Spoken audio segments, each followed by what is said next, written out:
तर नमस्कार मित्रांनो, आज आपण बघणार आहोत रचना शरीरमधला दुसरा अध्याय, ज्याचे नाव आहे परिभाषा शरीर. तर याच्यात आपल्याला SAQ विचारले जातात. एक्झाममध्ये याची शक्यता 50% असते की याच्यातून SAQ विचारले जातील. त्याच्यात काही मेन पॉईंट्स आहेत ज्याच्यावर 100% म्हणजे 50% SAQ विचारले जातात, जसं की कुर्चा, कंडरा, अस्थिसंघात आणि सीमंत. अशा प्रकारे हे जे 4 पॉईंट्स आहेत याच्यावर जास्तीत जास्त आतापर्यंत SAQ विचारले गेलेले आहेत. तर आता आपण ते पूर्णपणे परिभाषा शरीर समजून घेऊ नेमकं आहे काय. आता आपण बघणार आहोत परिभाषा शरीर. आता परिभाषा शरीरमध्ये आपण हे 7 पॉईंट बघणार आहोत. कोणते? कुर्चा, कंडरा, जाल, अस्थिसंघात, सीमंत, सीवनी आणि रज्जू. आता याच्यात बघताना काय सांगितलेलं? कुर्चा नेमका काय असतो? ब्रश लाईक स्ट्रक्चर असतो. कंडरा म्हणजे काय? टेंडन्स. जाल म्हणजे काय? Network of plexuses. त्याच्यानंतर अस्थिसंघात म्हणजे मल्टिपल बोन आर्टिक्युलेशन. त्याच्यानंतर सीमंत 2 बोन आर्टिक्युलेशन. सीवनी झिगझॅग आर्टिक्युलेशन ऑफ बोन म्हणजे सूचर.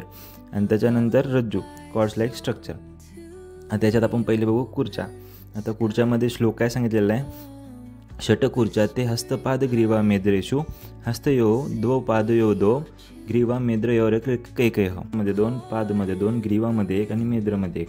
आता हस्त म्हणजे हात, पाद म्हणजे पाय, ग्रीवा म्हणजे मान म्हणजे नेक आणि मेद्र म्हणजे मेल रिप्रोडक्टिव्ह ऑर्गन. तर याच्यात कुर्चा प्रेझेंट असतं. आता कुर्च्याला काय आपण बघणार आहोत? कंडरामध्ये काय सांगितलेलं आहे श्लोक? षोडश कंडराः तासां चतुस्त्र पादयोः तांबत्योः हस्तग्रीवा पृष्ठेषु. आता षोडश म्हणजे आहे 16. तर म्हणजे मग कंदराची किती संख्या आहे? 16 आहे. आता कंदरा नेमकं म्हणजे काय? रेटिनॅक्युलम म्हणजे जे हेल्पिंग अटॅचमेंट करतं. आता जसं की इथं वरती सांगितलेलं चतुस्त्र पादयोः म्हणजे चतुस्त्र म्हणजे 4 म्हणजे हे जेवढे खाली सांगितलेले आहे जसं की पाद, हस्त, ग्रीवा, पृष्ठ याच्यामध्ये 4 ईच आहेत. आता जसं की पादला आपण काय म्हणतो? पाय, हस्ताला म्हणतो हात, ग्रीवाला म्हणतो नेक आणि पृष्ठाला म्हणतो बॅक सरफेस. त्या सर्वांमध्ये 4 कंडरा प्रेझेंट असतात म्हणून त्याची टोटल संख्या होती 16. आता त्याच्यानंतर आपण बघणार आहोत जाल. आता जालमध्ये नेमकं जालला सांगितलेलं काय? Network of plexuses. आता याच्यात आपण एकदा डायग्राम बघून घेऊ नेमका आहे काय. आता हे झालं कुर्चा म्हणजे ब्रश लाईक स्ट्रक्चर असतात जसे की इथं दिसतं आहे. आणि कुर्चा सगळ्यात मेन एक मर्म आहे, जो मर्ममध्ये आपण जेव्हा बघतो ना त्यात कुर्चा मर्म सांगितलेला आहे. तर ते इथं एक्सप्लेन केलेले गेले. त्याच्यानंतर आपण बघणार आहोत कंडरा म्हणजे टेंडन्स म्हणतात. आता आपण इथं कंडरा किती बघितलं होतं? षोडश कंडरा, तसं सांगितलेलं आहे. त्याच्यानंतर आपण बघितलं जाल म्हणजे एक नेटवर्क प्लेक्सेस म्हणजे एक नेटवर्क टाईप ऑफ प्लेक्सेस असतं. आता आपण जाल बघूया. तर जालमध्ये काय सांगितलेलं आहे की ते पण इच 4 असतात. तर मग त्यात काय सांगितलेलं आहे की कशात असतात ते? स्थान कोणते त्याचे? मांस, शिरा, स्नायू, अस्थि. आता शिरा म्हणजेच वेसल सांगितलेलं आहे, स्नायू म्हणजे लिगामेंट्स आणि अस्थि म्हणजे बोन. आता हे कुठं प्रेझेंट असतात? एक तर मणिबंधमध्ये आणि गुल्फमध्ये. आता मणिबंध म्हणजे ब्रिस्ट जॉईंट आणि गुल्फ म्हणजे अँकल जॉईंट. आता याचे फंक्शन्स काय?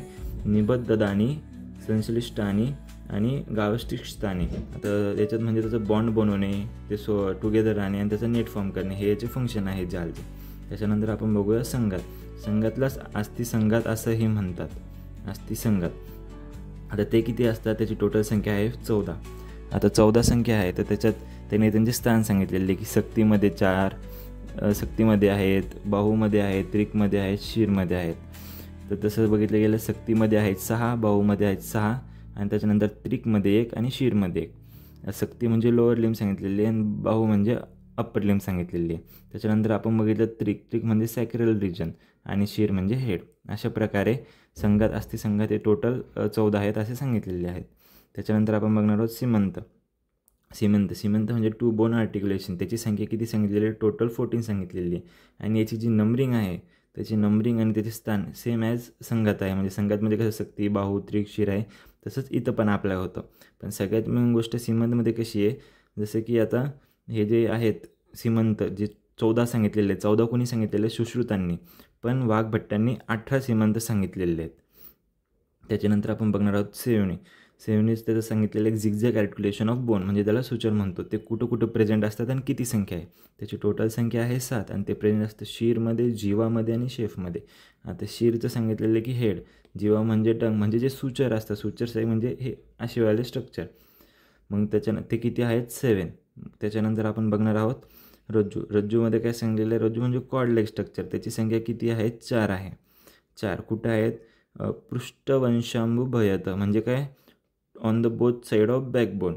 आणि कुठं, आभ्यंतर आणि बाह्य. आभ्यंतर आणि बाह्य म्हणजे कसं, आभ्यंतरला काय म्हणतात, इनसाईड, आणि बाह्याला म्हणतात आउटसाईड. म्हणजे इनसाईड ऑफ बॅकबोन आणि आउटसाईड ऑफ बॅकबोन. याचे फंक्शन्स काय आहे, हेल्प इन बाइंडिंग मसल. अशा प्रकारे हे जे प्रकार आहेत, किती, 1 हा 1 2 3 4 5 6 7, हे जे 7 प्रकार आहे ते परिभाषा शरीरमध्ये सांगितलेले. आता याच्यावर जेव्हा पण ACQ येतो, ACQमध्ये जसं विचारलं जातं की आता खुर्च्या एक्सप्लेन करा, खुर्च्या सांगून त्याचे स्थान सांगा, मग खुर्च्या किंवा कंदरा एक्सप्लेन करा. आणि हे जे असे क्वेश्चन येतात अकॉर्डिंग टू वाग्भट 18 सीमंत आहेत, तर मग हे MCQला येतात की सुश्रुतांनी किती सीमंतची संख्या सांगितलेली आहे, वाग्भटांनी किती सांगितली, त्याच्यासाठी हे लक्षात ठेवायचे. अशा प्रकारे परिभाषा शरीर हा सांगितलेला आहे. आणि हे त्याचे काही डायग्राम्स आहे की ज्यानं कळते की म्हणजे एक्झॅक्टली ते जागा आहेत कुठं, जिथं जाल प्रेझेंट आहे किंवा अस्थिसंघात प्रेझेंट आहे किंवा कंडरा प्रेझेंट आहे, अशा प्रकारे सांगितलेलं आहे. तर तुम्हाला हा व्हिडिओ आवडला असेल तर नक्की लाईक करा, शेअर करा, सबस्क्राईब करा.